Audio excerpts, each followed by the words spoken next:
नमस्कार बच्चों, मैं उषा शर्मा टीजीटी हिंदी केंद्रीय विद्यालय नरसिंहपुर से जबलपुर संभाग की ओर से आयोजित की जाने वाली इस ऑनलाइन कक्षा में आपका स्वागत करती हूँ।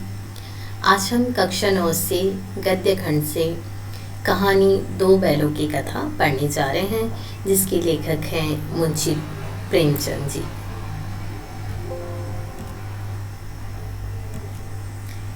लेखक परिचय देख लेते हैं। मुंशी प्रेमचंद, इनका जन्म सन 1880 में हुआ था और मृत्यु सन 1936 में हुई। इनका जन्म स्थान लम्ही ग्राम वाराणसी में, और इनके जो सुप्रसिद्ध उपन्यास हैं वे हैं सेवा सदन, निर्मला, रंगभूमि, कर्मभूमि, गबन और गोदान। गोदान सिर्फ प्रेमचंद जी का ही नहीं बल्कि हिंदी साहित्य का सर्वश्रेष्ठ उपन्यास माना जाता है। उनकी कहानियों का विशाल संग्रह है जो कि 8 भागों में मानसरोवर नाम से प्रकाशित है, और इसमें लगभग 300 कहानियां संकलित हैं। करबला, संग्राम और प्रेम की वेदी उनके द्वारा लिखित नाटक हैं, और निबंध कुछ विचार नाम से प्रकाशित है। प्रेमचंद जी का जीवन परिचय हम जान लेते हैं। बच्चों, किसी विशिष्ट व्यक्तित्व का जब हम जीवन परिचय जानते हैं तो हमें भी सफलता के लिए जीवन में कुछ उत्कृष्ट कार्य करने की प्रेरणा मिलती है। तो जीवन परिचय संक्षेप में हम जान लेते हैं। हिंदी साहित्य में उपन्यास सम्राट के नाम से मशहूर प्रेमचंद हिंदी साहित्य के सुप्रसिद्ध हस्ताक्षर हैं, यानी सुप्रसिद्ध नाम है। हिंदी साहित्य का एक समय काल प्रेमचंद युग के नाम से जाना जाता है। हिंदी साहित्य के को विभिन्न कालखंडों में बांटा गया है, और उसमें एक जो काल है वो प्रेमचंद युग के नाम से जाना जाता है। प्रेमचंद की आरंभिक शिक्षा फारसी में हुई, यानी फारसी भाषा में। 7 वर्ष की अवस्था में उनकी माता तथा 14 वर्ष की अवस्था में उनके पिता का देहांत हो गया, जिसके कारण उनका प्रारंभिक जीवन संघर्षमय रहा। उनकी बचपन से ही पढ़ने में बहुत रुचि थी। 10वीं पास करते ही प्राइमरी स्कूल में शिक्षक बन गए थे। नौकरी करते हुए उन्होंने बीए पास किया। तत्पश्चात उनकी नियुक्ति स्कूल इंस्पेक्टर के रूप में हुई। गांधी जी के आंदोलन से प्रभावित होकर उन्होंने नौकरी त्याग दी। अपनी जो उनकी सरकारी नौकरी थी वो उन्होंने स्वतंत्रता संग्राम में भाग लेने के लिए और स्वदेशी को अपनाने के लिए उन्होंने नौकरी छोड़ दी थी। 1920 के असहयोग आंदोलन में वे कूद पड़े थे। इसके बाद वे लेखन कार्य के प्रति समर्पित हो गए। इस महान साहित्यकार का निधन 1936 में हो गया था। तो स्वतंत्रता संग्राम से भी जुड़े रहे प्रेमचंद जी, और उनकी कहानियों में, उनकी रचनाओं में कई जगह स्वतंत्रता से संबंधित बातें, उस समय की बातें और स्वतंत्रता के संघर्ष को व्यक्त करती हुई उनकी कहानियाँ कई जगह दिखाई पड़ती हैं। और आज हम जो कहानी पढ़ने जा रहे हैं बच्चों, इसमें भी स्वतंत्रता के संघर्ष को दर्शाया गया है प्रतीक रूप में। प्रत्यक्ष रूप में नहीं है, ये प्रतीक रूप में है, प्रत्यक्ष रूप में इसे हम इस कहानी में पढ़ेंगे। तो प्रस्तुतिकरण देखिए कहानी का। प्रेमचंद अपनी रचनाओं के माध्यम से संदेश देने में माहिर हैं। समाज को अपनी रचनाओं के माध्यम से कैसे जगाया जाए, यह उन्हें बहुत अच्छी तरह से आता है। यह कहानी सांकेतिक भाषा में यह संदेश देती है कि मनुष्य हो या कोई भी प्राणी हो, स्वतंत्रता उसके लिए बहुत महत्व रखती है। स्वतंत्रता को पाने के लिए लड़ना भी पड़े तो बिना हिचकिचाए लड़ना चाहिए। जन्म के साथ ही स्वतंत्रता सबका अधिकार है, उसे बनाए रखना सबका परम कर्तव्य है। दो बैलों की कथा में बैलों के माध्यम से लेखक अपने विचार समाज के समक्ष रखता है। इस कहानी में 2 मित्र बैल अपनी स्वतंत्रता को बनाए रखने के लिए संघर्ष करते हैं। यह कहानी 2 बैलों के बीच में घनिष्ठ भावात्मक संबंध को दर्शाती है। दोनों बैलों के आपस में जो घनिष्ठ मित्रता है वो हम देखेंगे। यह कहानी मनुष्य और जानवर के बीच में परस्पर संबंध का भी सुंदर चित्र प्रस्तुत करती है। तो पालतू जानवर जो होते हैं उनके अपने मालिक के साथ और मालिक के पशुओं के साथ किस प्रकार के संबंध होते हैं, यह भी हम इस कहानी में देखेंगे। हीरा और मोती नामक दो बैल सीधे साधे भारतीयों के प्रतीक हैं। तो इन बैलों को प्रेमचंद जी ने सीधे साधे भारतीयों के प्रतीक के रूप में दर्शाया है।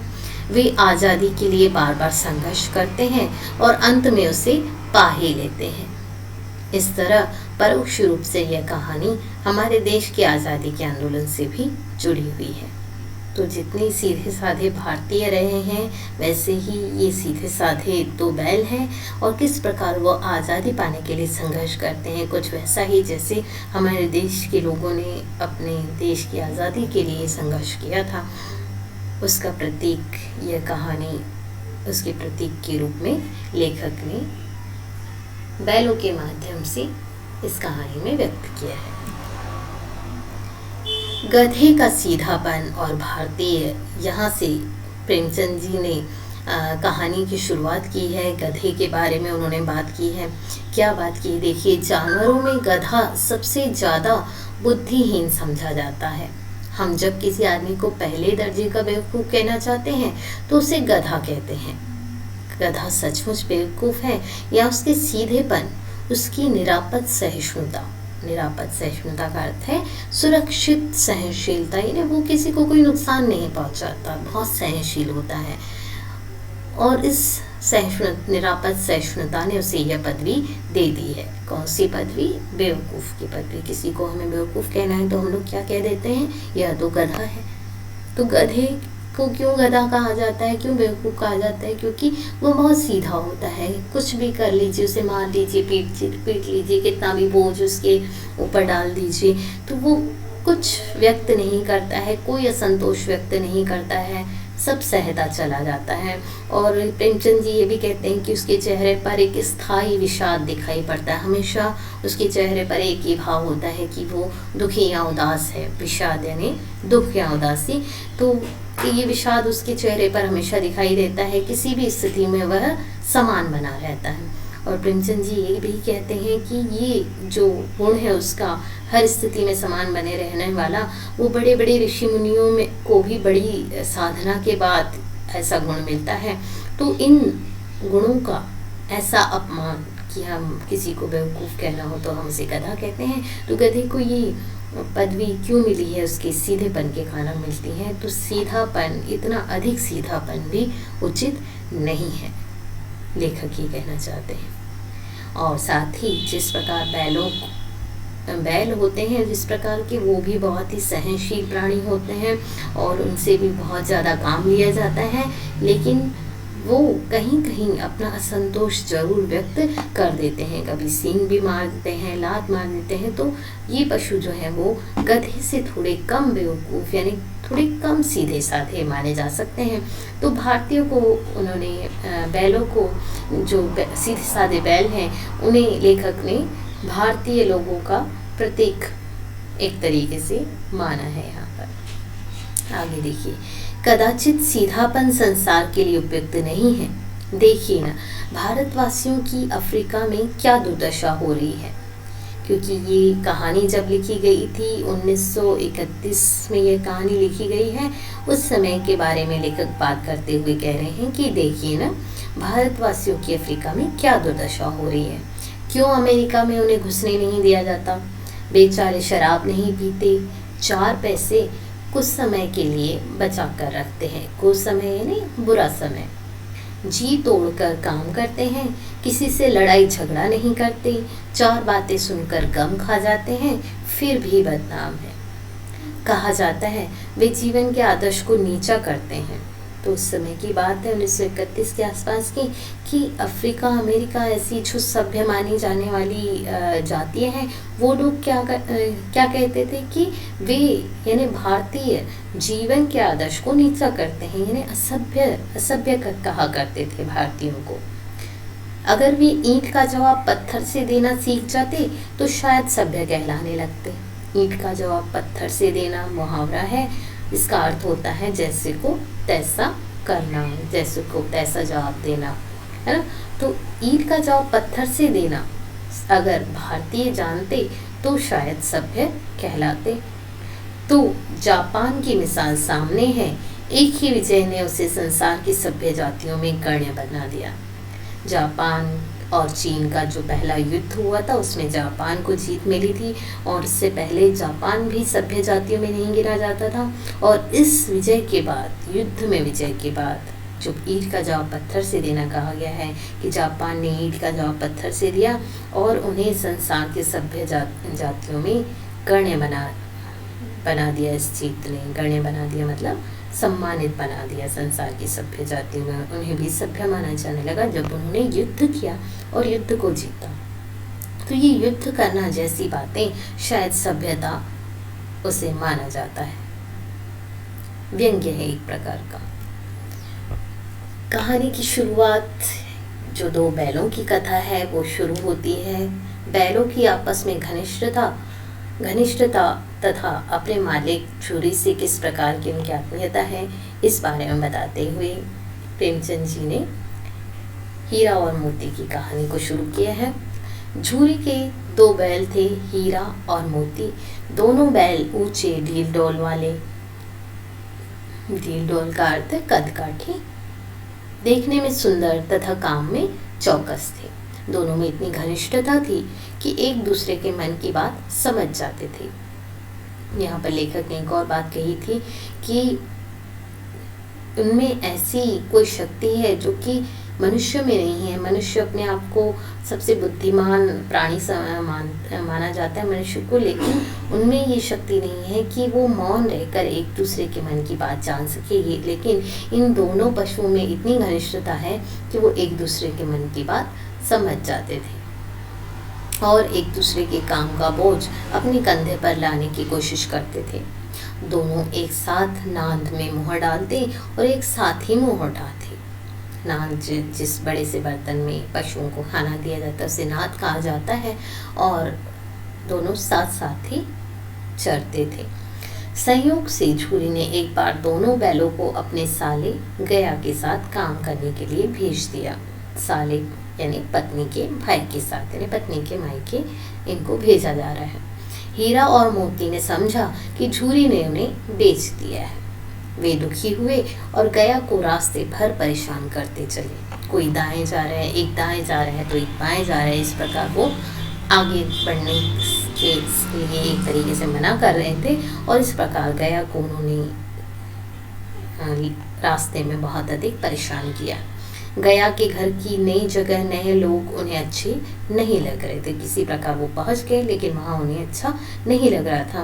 रात को जब सब सो गए तो दोनों ने एक दूसरे की ओर देखा।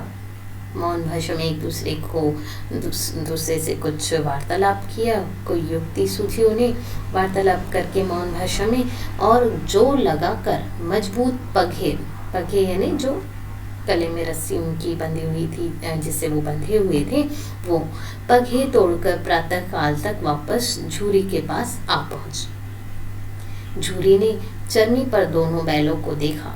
गले में गराव, जो के गले में रस्सी लटक रही थी, कीचड़ से सने पैर तथा आंखों में विद्रोह में स्नेह देखकर झूरी उनके गले लग गया। बैलों के यूं भागकर चले आने से झूरी की पत्नी नाराज हुई, क्योंकि उसके मायके से बिना काम, जिस काम के लिए लेके जाया गया था उन बैलों को, वो काम उन्होंने नहीं किया और भागकर वापस आ गए दूसरे ही दिन। तो झूरी की पत्नी अब नाराज हो गई। उसने बैलों को खल्ली, चुन्नी तथा चोकर देने से मना कर दिया। जो भूसा दिया जाता है, चारा दिया जाता है बैलों को, उसमें खल्ली, चुन्नी तथा चोकर जैसी चीजें डाली जाती हैं, उसे थोड़ा ऑयली बनाने के लिए, थोड़ी चिकनाई डालने के लिए। नहीं तो पशुओं को सूखा लगता है भूसा। तो झूरी की पत्नी ने मजदूर से यह कहकर कि उन्हें सूखा भूसा ही देना है, खल्ली चूनी चोकर नहीं देना है, मना कर दिया। और उन्हें नौकर ने उन्हें सूखा भूसा दिया। झूरी ने नौकर से सूखे भूसे में खल्ली डालने के लिए कहा, लेकिन मालकिन के डर से वह ऐसा न कर सका। तो यहाँ क्या खास बात बताई गई है, देखिए यहाँ हमें झूरी का अपने बैलों हीरा और मोती से स्नेह का पता चलता है तथा दोनों बैलों का भी अपने मालिक से जो अत्यधिक प्रेम है वो पता चलता है। साथ ही बैलों की आपसी घनिष्ठता भी दिखाई देती है जो कहानी में कई जगहों पर प्रदर्शित होती है। तो हम कहानी में कई जगहों पर देखेंगे कि इनकी घनिष्ठता कितनी अधिक है, कितनी अधिक गहरी मित्रता है इनके बीच में, ये हम कई जगहों पर इस कहानी में देखेंगे।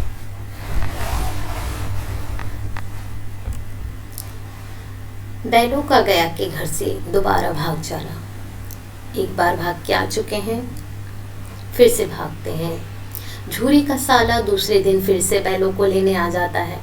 इस बार उसने दोनों बैलों को गाड़ी में जोता और किसी तरह अपने घर ले चला, क्योंकि दोनों बैल पहले आगे नहीं बढ़ रहे थे, कोई दाएं कोई बाएं जा रहा था, तो अब उसने गाड़ी में जोत दिया उन्हें, बैलगाड़ी में, और किसी तरह घर लेके आ गया। उसने उन्हें मोटी मोटी रस्सियों से बांधा और खाने में सूखा भूसा दिया। अपने बैलों को खल्ली चूनी सब कुछ दिया। दोनों का ऐसा अपमान कभी नहीं हुआ था। दोनों ने नान में मुंह तक न डाला। गया ने अगले दिन उन्हें हल में जोता, लेकिन दोनों ने कदम न बढ़ाए। अब दोनों बहुत नाराज हैं, उनमें विद्रोह आ गया है और अपने मालिक से अलग हो गए हैं, तो उसकी वजह से भी दुखी हैं और विद्रोह कर रहे हैं, विरोध कर रहे हैं कि वो काम नहीं करेंगे। वह अब क्या हुआ, गया ने क्या किया, गया ने हीरा की नाक पर डंडे बरसाने लगा गया और मोती गुस्से में आग बबूला हो गया। गुस्से में आग बबूला होना यानी बहुत ज़्यादा तीव्र आक्रोश में आ जाना, गुस्से में आ जाना, मुहावरा है ये, गुस्से में आग बबूला होना। तो मोती जो है वो बहुत जल्दी गुस्से में आ जाता है और हीरा जो है वो काफ़ी सहनशील है। तो मोती ने क्या किया, गुस्से में आग बबूला हो गया, हल लेकर भागा, जिससे हल, रस्सी, जोत, जुआ सब टूट गए। गया गांव के आदमियों के साथ दौड़ा। मोती ने मुकाबला करना चाहा, परंतु हीरा ने उसे शांत किया। दोनों अब दिन भर खेत में जोते जाते, डंडे खाते और शाम को उन्हें सूखा भूसा डाल दिया जाता था, पर दोनों नान में मुंह न डालते थे। गया के घर में भैरू नामक व्यक्ति की एक छोटी लड़की थी, जिसकी सौतेली माँ उसे सताती थी। वह इन दोनों की व्यथा को समझती थी और रोज रात को उन्हें 2 रोटियां खिलाने आया करती थी। मोती हीरा से इस लड़की की सौतेली माँ को सींगों से पटक देने की बात करता है। तो मोती कहता है कि यहाँ से भागना होगा और मैं तो इन्हें जो सामने आएगा उसे मारूंगा। तो हीरा कहता है कि मारना ठीक नहीं है। मोती कहता है कि मैं तो इस लड़की को सताने वाली उसकी सौतेली माँ को अपने सींगों से पटक दूंगा। तो हीरा उसे समझाता है कि औरत जात पर हाथ उठाना मना है। यहाँ पर बहुत ही मानवीय मूल्य की बात की गई है। तो औरत जात पर हाथ उठाना मना है। एक दिन उस लड़की ने दोनों की रस्सियाँ खोल दी। दोनों लड़की के स्नेह के कारण भाग नहीं रहे थे। तभी लड़की ने शोर मचाया कि दोनों बैल भागे जा रहे हैं। गया उनके पीछे दौड़ा। वह गांव वालों को लेने वापस आया। तब तक दोनों को भागने का मौका मिल गया। वे आगे भागते गए, लेकिन रास्ता भटक गया। अब वो उस रास्ते पर नहीं जा पाए जहाँ पर झूरी का घर था, उस गांव के रास्ते पर नहीं जा पाए और जिस तरफ वो भागे वो रास्ता अब उन्हें अनजान रास्ता था, तो वो रास्ता भटक गए।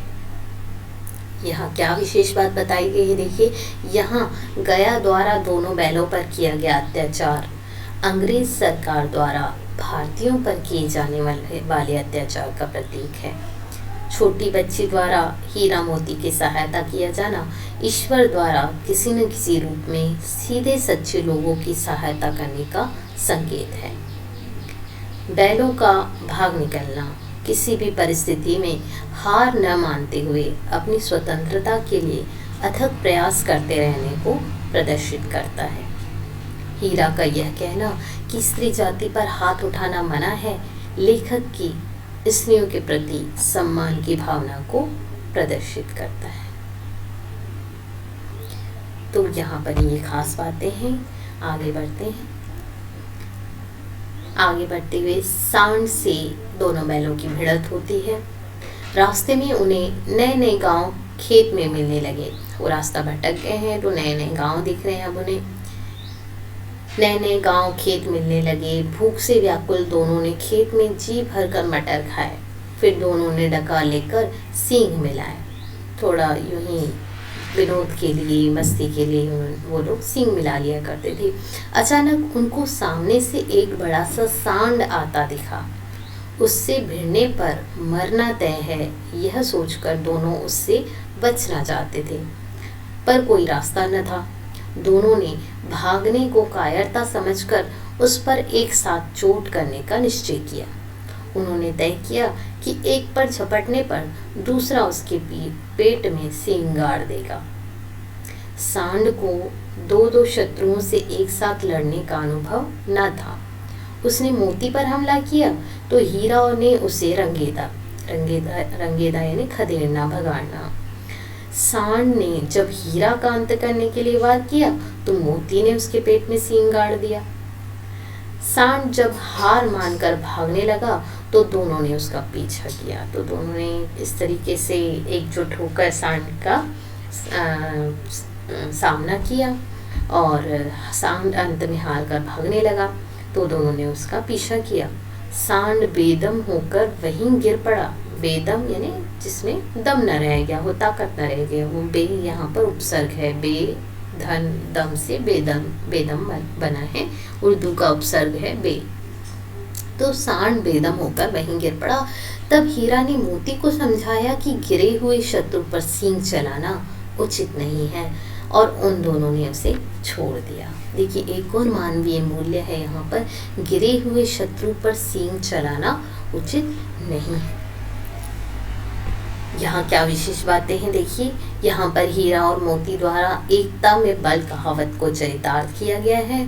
दोनों जब संगठित होकर अपने ताकतवर शत्रु पर वार करते हैं तो बलशाली शत्रु को भी परास्त कर देते हैं।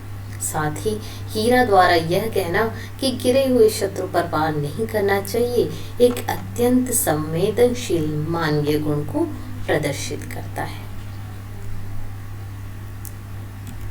आगे देखिए, हीरा मोती कांजी हाउस में। कांजी हाउस क्या है? ऐसा स्थान जहाँ पर अपरक पशुओं को एक साथ रख दिया जाता है। अब वो आगे बढ़े हैं। आगे बढ़ने पर दोनों मटर के खेत में घुस गए और मोती मटर चरने लगा। अचानक खेत के रखवाले ने उन्हें देख लिया और मोती पकड़ा गया।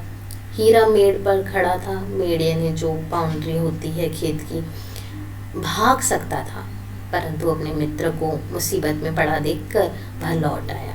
देखिए, यहाँ उनकी मित्रता प्रदर्शित हो रही है, कितनी गहरी है।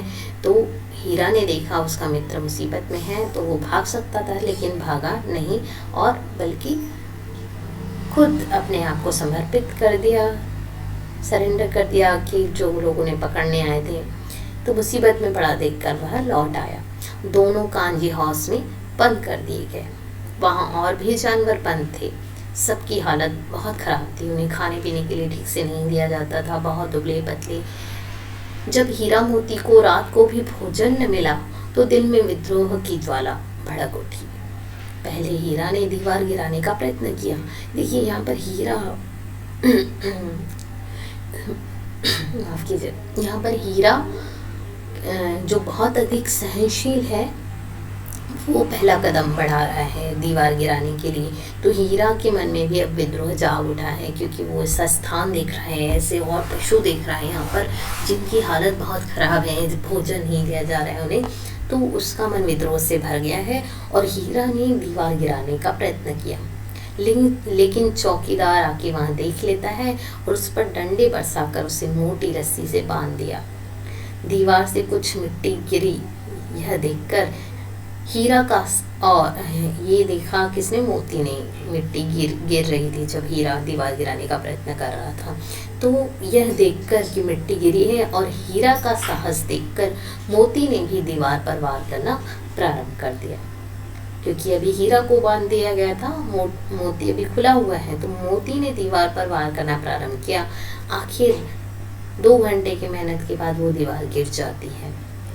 दोनों ने दूसरे जानवरों को भगा दिया, बाकी सभी जानवर निकल गए। गधे, जिन्हें बेवकूफ़ पहले ही कहा गया है, वो सोचते हैं कि हम फिर पकड़े गए तो, लेकिन मोती कहता है कि वो तो बाद में देखा जाएगा, तुम अभी तो भाग जाओ, अभी तुम्हें मौका मिला है। तो किसी प्रकार से वो गधों को खदेड़ कर वहाँ से भगा देता है। तो दोनों ने दूसरे जानवरों को भगा दिया।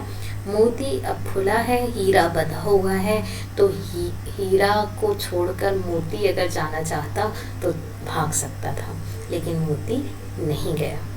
मोती भाग सकता था, पर हीरा को बंधा देखकर वह भी नहीं भागा। कांजी हाउस के मालिक को पता लगने पर उसने मोती की खूब मरम्मत की यानी बहुत पिटाई हुई उसकी, और उसे मोटी रस्सी से बांध दिया। अब दोनों को बांध के रख दिया गया है। तो यहाँ क्या खास बातें हैं, देखिए यहाँ पर हीरा और मोती की सच्ची मित्रता स्पष्ट दिखाई देती है। दोनों की ये विशेषता देखिए, हमने हीरा मेड़ पर खड़ा है, लेकिन अपने मित्र को मुसीबत में पड़ा देखकर लौट आता है। और जब हीरा बंधा हुआ है कांजी हाउस में, तो मोती दीवार तोड़ दी थी, उसने भाग सकता था, लेकिन वो नहीं भागता है, वहीं आकर अपने मित्र के पास सो जाता है, और सुबह उसकी भी पिटाई करके बांध दिया जाता है। और ये सच्ची मित्रता उनकी हम यहाँ स्पष्ट देख सकते हैं। किसी भी परिस्थिति में दोनों एक दूसरे का साथ नहीं छोड़ते हैं। साथ ही उनका स्वतंत्रता के लिए किया गया प्रयत्न पुनः संगठित शक्ति की ताकत को प्रदर्शित करता है। पहले हीरा ने प्रयत्न किया था, फिर मोती ने प्रयत्न किया, तो उनकी संगठित शक्ति ही हम कहेंगे। यहाँ पर ये ताकत यहाँ पे दिखाई देती है कि दोनों ने एक दूसरे के साथ मिलकर जो प्रयत्न किए हैं, उसके कारण दीवार गिर जाती है और बाकी सभी पशु जो हैं वो मुक्त हो जाते हैं। जहाँ हीरा में सहनशीलता का गुण है, तो मोती आक्रोश वाला है। लेकिन दोनों स्वतंत्र होना चाहते हैं। ये बंधे हुए लोग और उनकी बुरी जो दशा है वो उन्हें अच्छी नहीं लगती है। वो खुद भी स्वतंत्र होना चाहते हैं, दूसरों को भी करना चाहते हैं, और दोनों एक दूसरे का साथ भी देते हैं। उन दोनों की ये विपरीत गुण हमें आज़ादी के आंदोलन में नरम दल तथा गरम दल की भूमिका का स्मरण करवाते हैं। आपने सामाजिक विज्ञान में नरम दल गरम दल के बारे में पढ़ा होगा। हमारे देश की आज़ादी के आंदोलन में गांधी जी के नेतृत्व में नरम दल था, गरम दल लोकमान्य तिलक जी के नेतृत्व में गरम दल, तो दोनों ने ही मिलकर स्वतंत्रता के लिए कार्य किया था।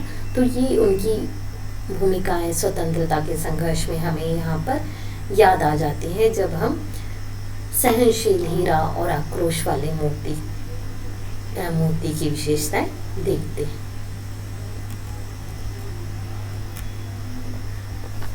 आगे नीलामी होती है उनकी, और नीलामी में दड़ियल द्वारा खरीदा जाना तथा उसके बाद वो घर पहुंच जाते हैं किसी तरीके से।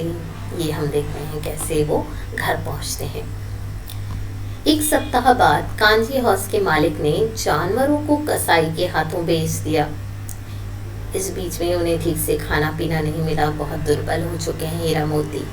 एक दड़ियल आदमी हीरा मोती को ले जाने लगा।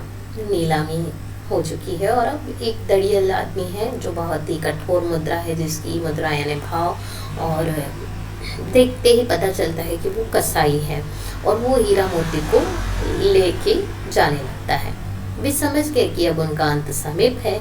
चलते चलते अचानक उन्हें लगा कि वे परिचित राह पर आ गए हैं। उनका घर नज़दीक आ गया था। तो झूरी जहाँ पर रहता है उसी गांव से ये लोग गुजर रहे हैं। ये दड़ियल उन्हें लेके जा रहा है, तो वो इस परिचित राह को पहचानने लगते हैं। दोनों उन्मत्त होकर उछलने लगे। उन्मत्त होकर यानी उत्साह में आकर उछलने लगे, और कई दिनों से उन्हें खाना नहीं मिला है, बिल्कुल मरियन से हो गए हैं। लेकिन अब उन्होंने जब परिचित राह देखी, अपने घर की राह देखी, तो उछलने लगे उत्साह में। और जो पहले इनके पैर नहीं उठाए जा रहे थे, अब वो दौड़ते हुए झूरी के द्वार पर आकर खड़े हो गए।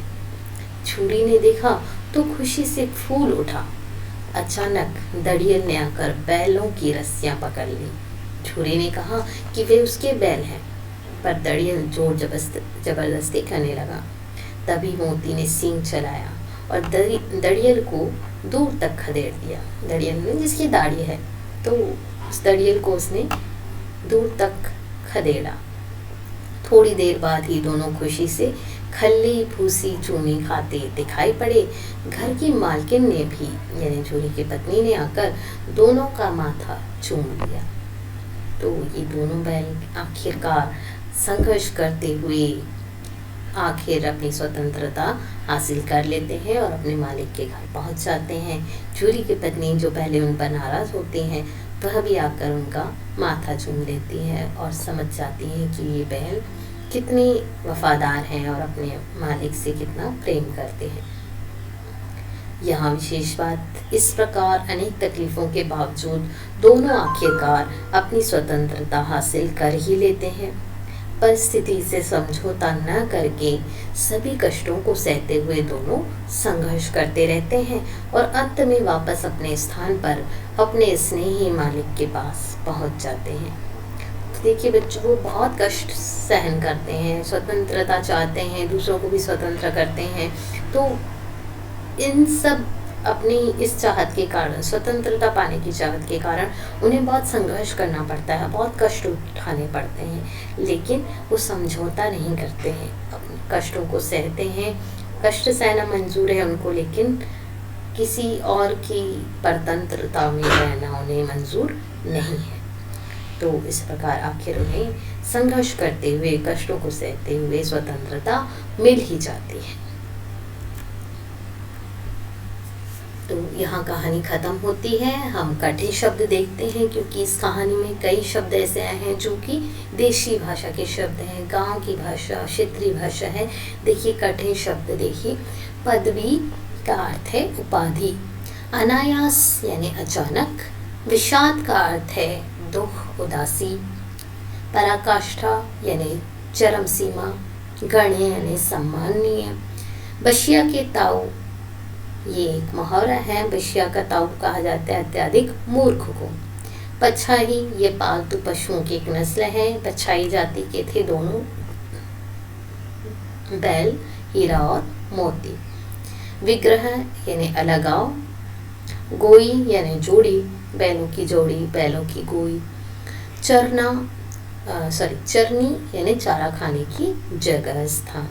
प्रेमालिंगन यानी प्रेम से गले लगाना। झूरी जब देखता है दोनों बैल गया के घर से दौड़ के आए हैं, तो प्रेमालिंगन करता है, यानी प्रेम से गले लगा लेता है उन्हें।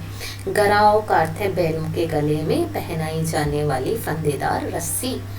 अभूतपूर्व, जो पहले न हुआ हो। जब पहली बार दोनों बैल भागकर झूरी के पास पहुंच जाते हैं, तो ये जो घटना थी, ये गांव के इतिहास में अभूतपूर्व न होते हुए भी वहाँ के लोग जो हैं, वहाँ के जो बच्चे हैं, युवा हैं, वो सभी तालियां बजाने लगते हैं। तो लेखक कहते हैं कि ये अभूतपूर्व घटना नहीं है, फिर भी ये बहुत ही विशेष घटना थी।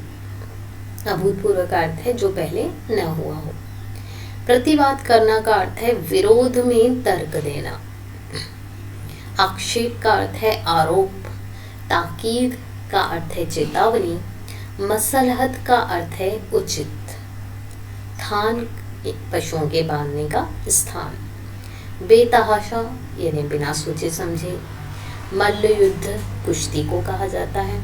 साबिका यानी वास्ता। भीत यानी डरा हुआ। नाहक यानी बेवजह। पागुर करना, गाय बैल जैसे पशुओं द्वारा निकले हुए चारे को फिर से चबाने की क्रिया, जिसे जुगाली करना भी कहा जाता है। ये गाय बैल पहले चारा निकल जाते हैं, फिर उसको वापस चबाने की क्रिया करते हैं, इसे पागुर करना या जुगाली करना कहा जाता है।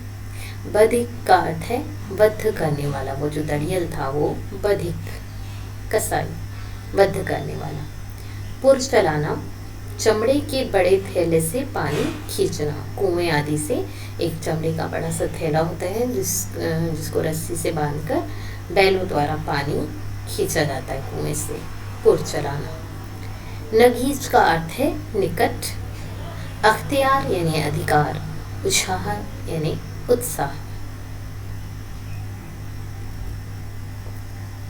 कुछ प्रश्नोत्तर देखते हैं बच्चों, जो महत्वपूर्ण प्रश्न हैं। वैसे सारे ही पाठ्य पुस्तक में दिए गए अभ्यास प्रश्न आपको करने हैं। कुछ महत्वपूर्ण प्रश्नों की और उनके उत्तर की चर्चा हम करेंगे।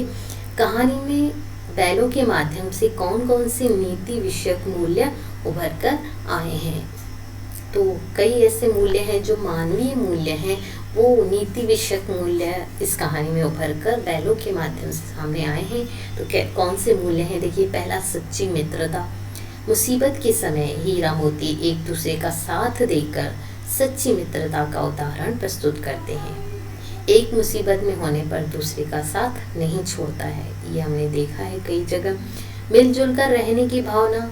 हीरा मोती बलशाली सांड को हरा कर एकता में शक्ति की कहावत चरितार्थ करते हैं। तो किस तरह मिलजुल कर रहने से ताकत शक्ति बनी रहती है, एकता में शक्ति किस प्रकार से होती है, हमने देखा।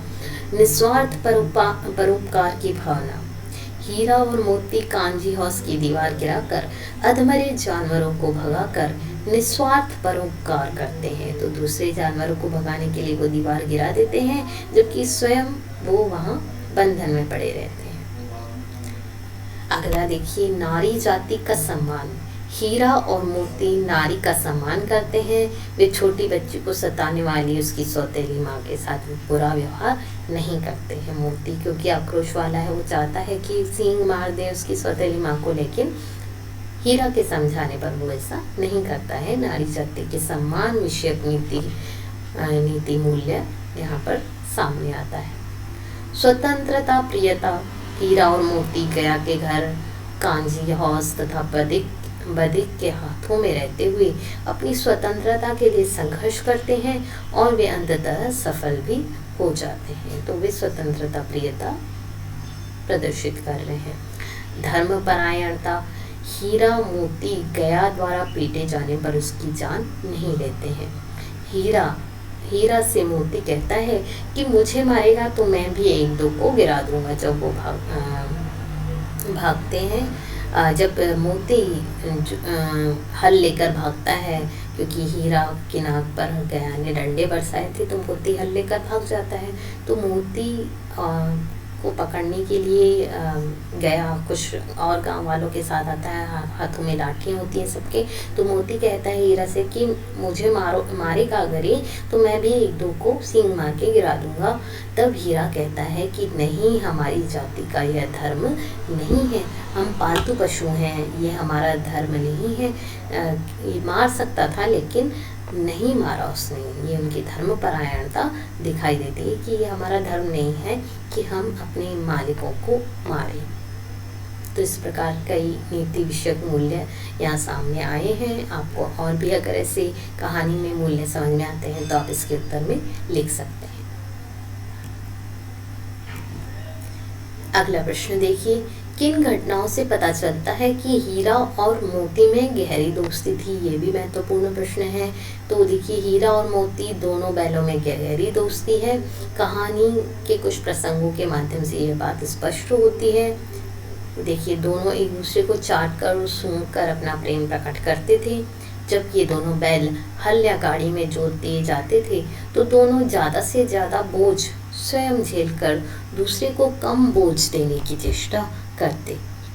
नाद में खली भूसा पड़ जाने के बाद दोनों साथ ही नाद में मुँह डालते और साथ ही बैठते थे। एक के मुँह हटा लेने पर दूसरा भी हटा लेता था।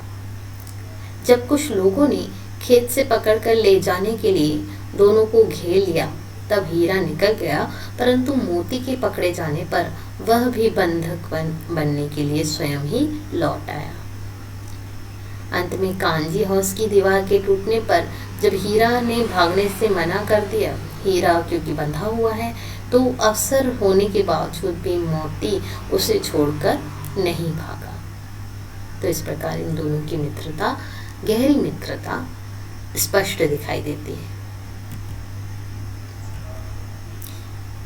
आगे का प्रश्न, हीरा और मोती ने, ये रचना और अभिव्यक्ति का प्रश्न है आपका, महत्वपूर्ण है। हीरा और मोती ने शोषण के खिलाफ आवाज उठाई, लेकिन उसके लिए प्रताड़ना भी सही, यानी कष्ट सहे, उन्हें मारा पीटा गया। हीरा मोती की इस प्रतिक्रिया पर तर्क सहित अपने विचार प्रकट करें। तो क्या ये जो उन्होंने मारपीट हुई उनके साथ, अगर वो आवाज़ शोषण के खिलाफ अपनी आवाज़ नहीं उठाते, विरोध नहीं करते, तो उन्हें मार सहन नहीं करनी पड़ती, इसका अर्थ ये है। तो क्या उन्होंने जो किया वो सही किया? शोषण के खिलाफ आवाज़ उठाकर उन्होंने सही किया या नहीं किया? उत्तर देखिए, हीरा और मोती शोषण के विरुद्ध हैं। वे हर शोषण के विरुद्ध आवाज़ उठाते रहे। उन्होंने झूरी के साले गया का विरोध किया तो सूखी रोटियां और डंडे खाए। फिर कांजी हाउस में अन्याय का विरोध किया और बंधन में पड़े। तो मेरे विचार से उन्होंने शोषण का विरोध करके ठीक किया, क्योंकि शोषित होकर जीने का क्या लाभ? शोषित को भय और यातना के सिवा कुछ प्राप्त नहीं होता। तो यातनाएं तो सहनी पड़ती हैं, प्रताड़ना तो सहनी पड़ती है शोषण के खिलाफ आवाज उठाकर, लेकिन शोषित होकर जीने का कोई लाभ नहीं होता है।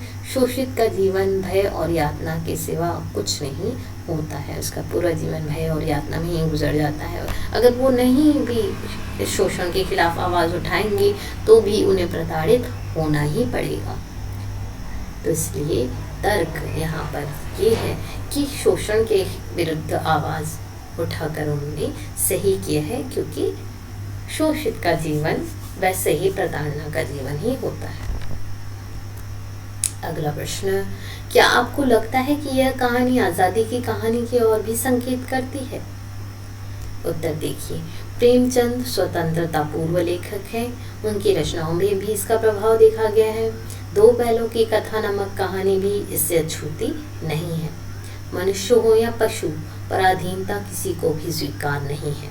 सभी स्वतंत्र होना चाहते हैं। प्रस्तुत कहानी की कथा वस्तु भी इन्हीं मनोविचार पर आधारित है। प्रेमचंद ने अंग्रेजों द्वारा भारतीयों पर किए गए अत्याचारों को मनुष्य तथा पशु के माध्यम से व्यक्त किया है। इस कहानी में उन्होंने यह भी कहा है कि स्वतंत्रता सहज ही नहीं मिलती, इसके लिए निरंतर संघर्ष करना पड़ता है। जिस प्रकार अंग्रेजों के अत्याचार से पीड़ित जनता ने अपना क्षोभ विद्रोह के रूप में व्यक्त किया, उसी प्रकार बैलों का गया के प्रति आक्रोश भी संघर्ष के रूप में भड़क उठा। इस प्रकार अप्रत्यक्ष रूप से यह कहानी आज़ादी की भावना से जुड़ी हुई है। तो हमने ये कहानी में देखा कि ये कहानी आज़ादी की भावना से अप्रत्यक्ष रूप में जुड़ी हुई है। आपके जो व्याकरण संबंधी प्रश्न है भाषा अध्ययन की आपकी पाठ्य पुस्तक में, उसे देखिए बच्चों। एक प्रश्न है, रचना के आधार पर वाक्य के भेद बताइए तथा उपवाक्य छांटकर उसके भी भेद लिखिए। तो ये रचना के आधार पर ये जो वाक्य दिए गए हैं उसका भेद कौन सा ये बताना है, साथ ही उपवाक्य कौन सा है और उपवाक्य का प्रकार कौन सा है ये भी बताना है हमें। बच्चों, रचना के आधार पर वाक्य भेद, ये जो आपका व्याकरण का भाग है, ये इसका वीडियो पहले आरओ के ऑनलाइन चैनल पे पहले आ चुका है, आप इसे देख सकते हैं। और रचना के आधार पर कौन कौन से वाक्य भेद हैं, उपवाक्य क्या है, उपवाक्य के भेद कौन से हैं, ये आप देख लेंगे तो आप समझ जाएंगे कि उपवाक्य का भेद कौन सा है और रचना के आधार पर वाक्य का भेद कौन सा है। ये आपको परीक्षा में भी पूछा जाता है, तो ये वीडियो जरूर देखिएगा आरओ 10वीं के चैनल पे। तो ये देखिए प्रश्न क्या है, दीवार का गिरना था कि अधमरे से पड़े हुए सभी जानवर चेत उठे। तो ये वाक्य का प्रकार देखिए, के दीवार का गिरना था के से ये जुड़े हुए दो वाक्य हैं, तो ये मिश्र वाक्य है।